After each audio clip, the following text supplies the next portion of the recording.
Hello everyone, this is Ms. Gutzel speaking. In this video, I'm going to explain how to create a material for Google Classroom. With that being said, let's begin.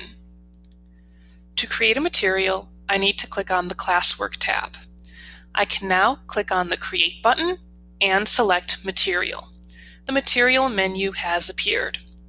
A material is best used for a resource that needs to be viewed or read by a student.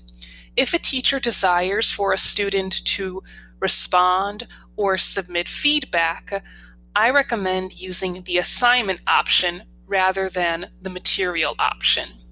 With that being said, I'm going to explain the features of a material. The first item is the title.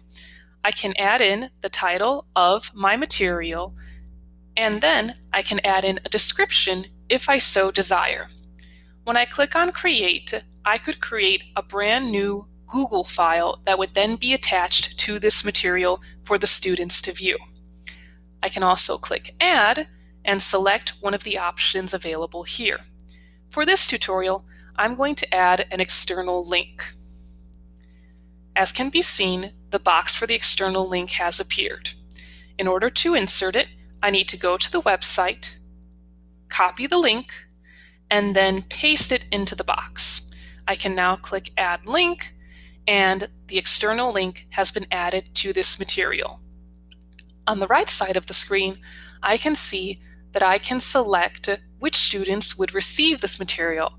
I can do so by clicking on this down arrow. If I so desired, I could send the material to a particular student or groups of students.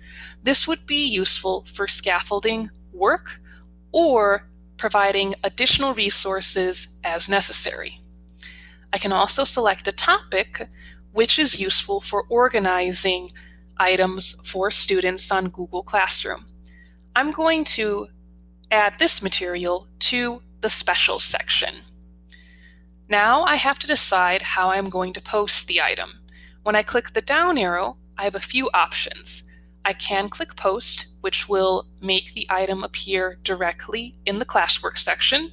I can click Schedule, which allows me to schedule the item to appear at a later date or time.